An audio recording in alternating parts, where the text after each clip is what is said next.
Get Smart was one of television's most beloved spy comedies, filled with wit, charm, and unforgettable characters. But while the show brought laughter to millions, many of its stars faced heartbreak and tragedy beyond the screen. In this video, we take a closer look at the lives of the actors who made Get Smart iconic, and the sorrowful circumstances that marked their final days. Their stories are a poignant reminder that even those who make us smile often carry the deepest pain.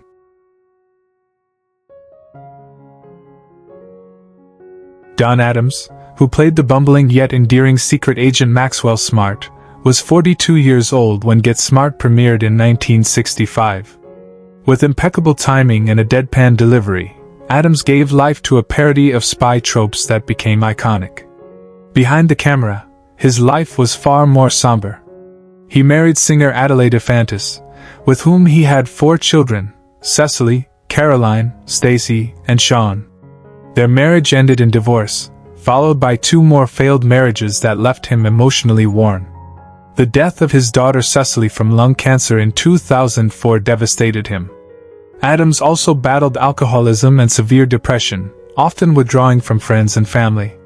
His post-Get Smart career never quite recaptured the spotlight, leading to years of financial instability. Though he voiced Inspector Gadget, he felt typecast and creatively stifled. Plagued by chronic illness in his later years, he passed away on September 25, 2005, from lymphoma and lung infection at 82. His estate was estimated at $1.5 million, a modest sum for a man who once ruled network television, spent mostly on medical care and support for his surviving children. Edward Platt, who portrayed the no-nonsense but fatherly chief of control, was 48 when he joined Get Smart in 1965. A character actor of rare gravity, Platt brought gravitas to absurdity. But off-screen, his world was quietly collapsing. Married to Suzanne Belcher, they had 4 children: Jeffrey, Martin, Sarah, and Catherine, but their household was scarred by emotional distance, financial troubles, and Platt's long battle with undiagnosed depression.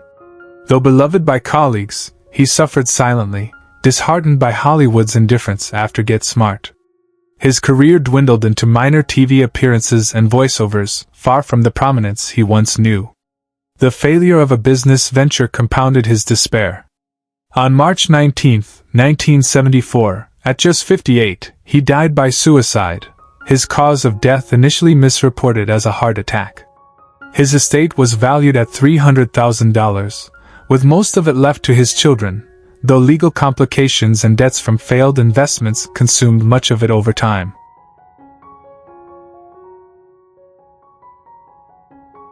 Bernie Koppel, who played the sly and heavily accented KOS villain Siegfried, was 32 when he debuted in 1966. His performance, equal parts charming and absurd, became a fan favorite. Though he later found fame in The Love Boat, Koppel's personal life was less glamorous. He married 3 times, first to Celia Whitney, with whom he had a son, Jonathan, then to Yolanda Velas, no children, and lastly to Katrina Onadil, with whom he had 2 sons, Josh and Adam. Each relationship grew strained under the weight of his ego, insecurity, and erratic work schedule. He often felt creatively overlooked and pigeonholed, struggling with bouts of loneliness and regret over time lost with his children. Though he remained active in Hollywood into his 80s, he privately lamented missed opportunities and the superficial friendships of showbiz. Now 91, Koppel lives modestly in Los Angeles. His estimated estate stands at $2.8 million, preserved by careful financial planning and royalties, though he reportedly donates much of his time to elder care charities.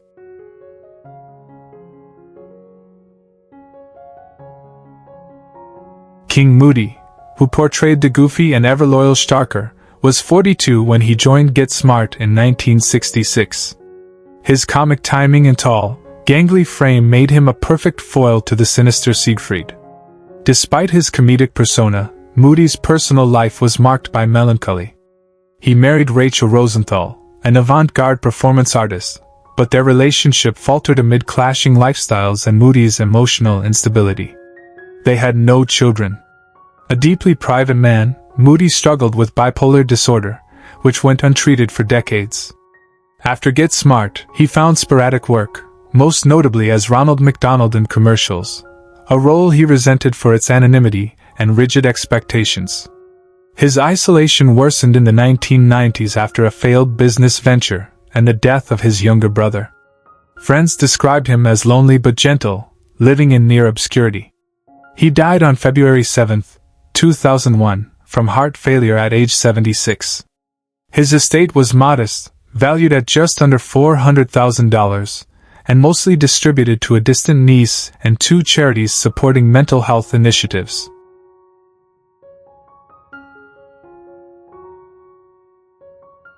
Milton Selzer, who frequently played a variety of KOS agents on Get Smart, was 46 when he began appearing on the show in 1965.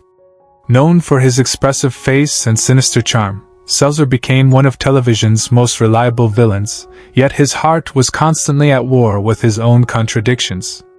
Married briefly in the 1950s to Ruth Glickman, the union ended after just 3 years, scarred by emotional incompatibility and his inability to balance his rising career with domestic life.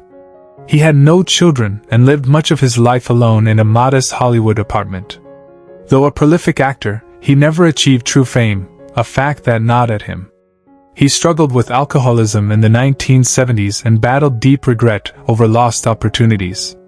In his later years, he was diagnosed with macular degeneration, making acting nearly impossible. He died of respiratory failure on October 21, 2006, at the age of 87. His estate, worth approximately $500,000, was left in its entirety to the Motion Picture and Television Fund, a gesture of gratitude to the industry that gave him purpose, even if not the recognition he yearned for.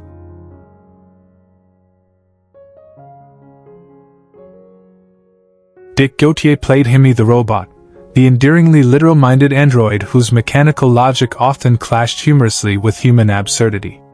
He was 35 years old when he brought the metallic marvel to life in 1966. Gautier's career, though promising after Get Smart, never reached similar heights. His attempts at stand-up comedy and voice work were met with sporadic success, overshadowed by his typecasting.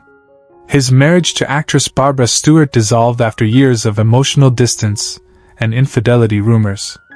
They had 3 children, Denise, Nick, and Richard Jr., but family harmony proved elusive. His relationship with his sons was strained by long absences and bitterness over his fading career.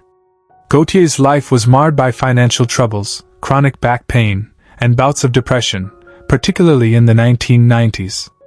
His later years were spent in seclusion, rarely attending industry events, haunted by the sense that his talent had been squandered. He died on January 13, 2017, at age 85 from a long illness. At the time of his passing, his estate was modest, estimated at around $300,000, with most of his wealth eroded by medical expenses and legal fees from a contested will dispute with a former partner.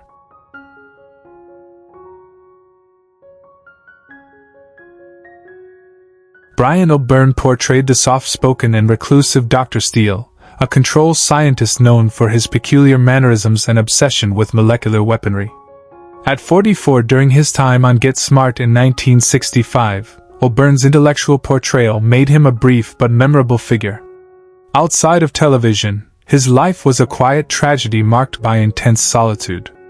Though never officially married, he had a long-term partner, Geraldine Howe, who left him in the late 1970s after years of emotional detachment. They had one daughter, Emily, whom O'Byrne barely knew. Estranged from both partner and child, he withdrew further into theater teaching and fringe roles in lesser-known productions. His personal life unraveled with the death of his sister, the foreclosure of his home, and a 1992 mugging that left him with lasting trauma. By the early 2000s, he suffered from dementia and lived in a modest assisted living facility. He passed away quietly on December 4, 2009, at age 88, largely forgotten by Hollywood. His estate was estimated at a mere $100,000, most of which went to cover end-of-life care.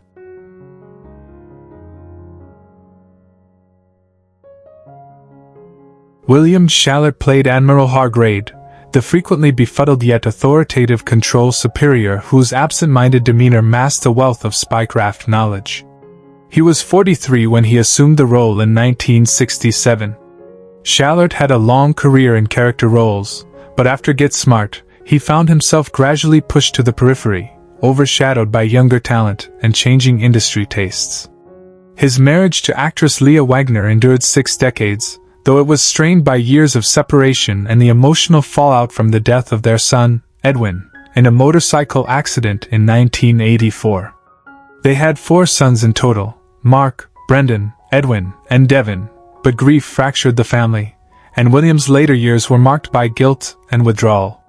Financial struggles plagued him after an ill-advised investment in a failed television production company. In his final years, Shallert used his SAG presidency platform to advocate for older actors, though privately he struggled with loneliness and health decline. He passed away on May 8, 2016, at age 93 from peripheral neuropathy. His estate, diminished by health care and legal costs, was estimated at $400,000.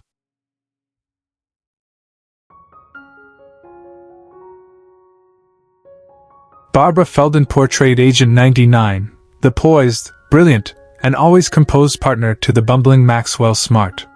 She was 32 in 1965 when she first embodied the role that would make her a feminist icon in comedy. Though beloved by fans, Feldon's post-Get Smart career was hampered by typecasting and a studio system that offered few serious roles for aging women. Her marriage to Lucien Verder Feldon ended early, and her long-term partnership with series co-creator Buck Henry dissolved under the weight of infidelity and creative jealousy. She had no children, a fact she later described as her life's greatest sorrow.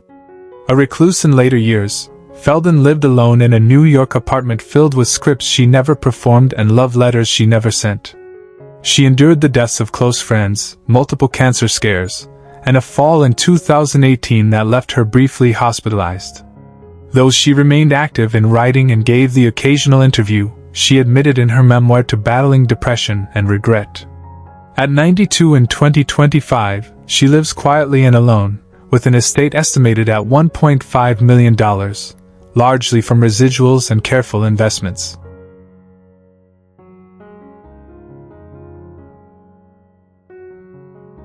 Stacy Keach Sr. played Carlson, the eccentric control gadgeteer whose inventions often failed at the worst moments. He was 48 years old in 1966 when he gave the character an endearing, almost childlike quality.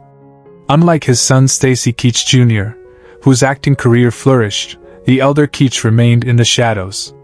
His post-Get Smart years saw a decline into low-budget film work and uncredited script doctoring. His marriage to Mary Kane fell apart in the early 1970s, shattered by his increasing alcohol dependence and growing resentment toward his son's fame. They had 2 children, Stacy Jr. and James, but the household was riddled with emotional distance and constant arguments. Keach Sr. suffered from undiagnosed bipolar disorder, which led to erratic behavior and several stints in psychiatric care. A 1981 car crash left him with a limp and permanent back pain.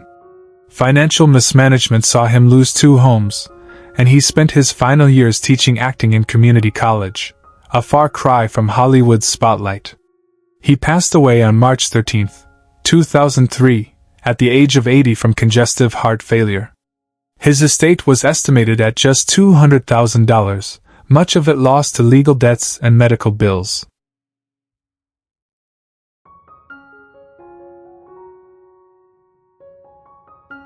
Victor French, who played the often unlucky Agent 44 in Get Smart, was 31 years old when he appeared in the show in 1965.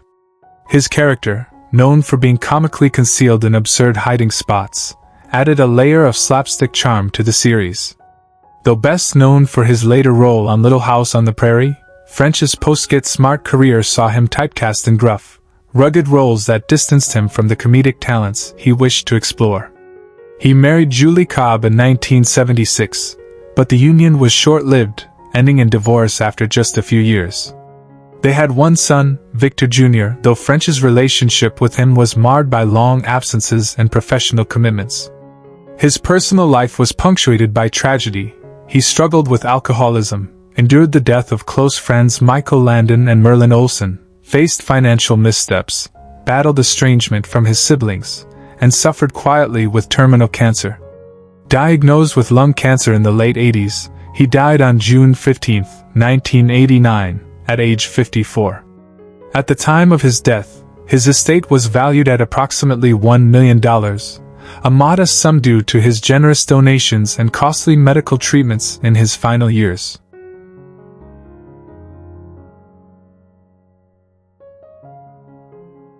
Eddie Heiss, primarily a stuntman who occasionally appeared as a KOS agent on Get Smart, was 29 in 1966 when he began his brief but memorable stint.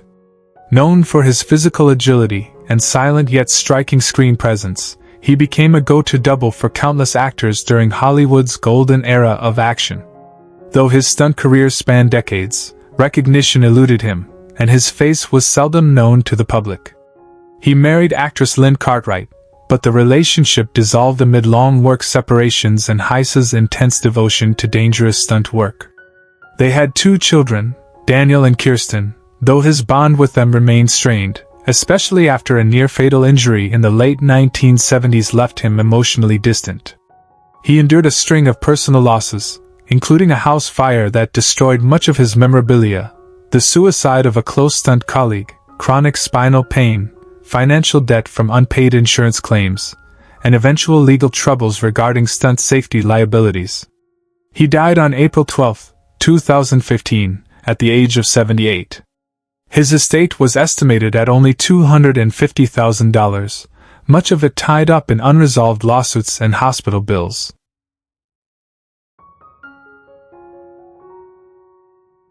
Ralph Manza, who portrayed a variety of control and KOS agents throughout Get Smart, was 41 years old during his 1967 appearances. Often cast in bit roles that brought comic flair and spontaneity to the screen, Manza became the quintessential character actor, recognizable, but never quite a star. His career continued with scattered television roles, yet never reached the acclaim he quietly yearned for. He married a costume designer named Eileen, and while their union lasted nearly 20 years, it was marked by growing emotional distance and differing creative passions. The couple had 1 daughter, Valerie, but following the divorce in 1986, Manza saw her rarely. His final years were lonely, complicated by a diagnosis of Parkinson's disease, the foreclosure of his modest Los Angeles home, estrangement from his siblings, depression after the death of his dog, and disillusionment with a stalled career. He passed away on October 31, 2000, at the age of 74, succumbing to a heart attack. His estate, depleted by medical costs and years of declining income, was estimated at under $300,000.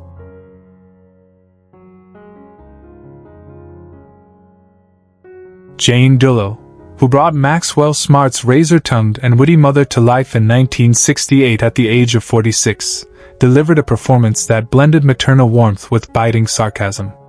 A seasoned vaudevillian before her TV work, Dullo's career waned after Get Smart, with only a few sitcom appearances afterward. She never married, publicly claiming independence, though close friends confided she remained heartbroken over a long-lost love, a jazz musician who died in a car crash in the early 50s. Without children, she poured herself into caring for her ailing brother, Arthur, and later fell into a spiral of depression after his death.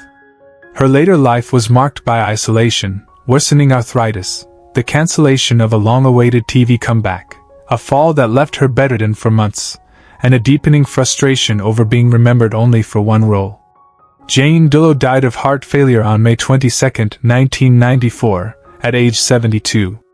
Her estate, once bolstered by careful savings and minor royalties, was estimated at $500,000, much of which she left to animal welfare charities.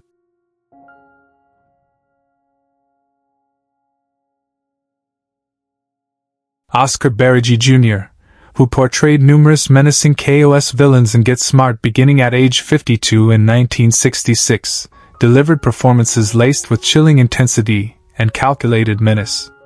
With his European accent and commanding presence, Berigi was often cast as Nazi officers or sinister masterminds, roles that haunted him due to his Hungarian Jewish roots and the real-world horrors his family had faced during World War II. After Get Smart, his roles diminished, pigeonholed by the industry's typecasting. He married a schoolteacher, Clara Miscalchi, but their relationship was strained by his emotional remoteness and lingering survivor's guilt. They had 2 sons, Peter and Emil, both of whom distanced themselves from the spotlight and eventually from their father. Berigi battled insomnia, guilt over fleeing war-torn Hungary, bouts of intense paranoia, a car accident in 1973 that left him with chronic pain, and the disappointment of a failed European stage revival. He died on October 26, 1976, at the age of 62 due to a heart attack. His estate was valued at $400,000, mostly in property and small film residuals.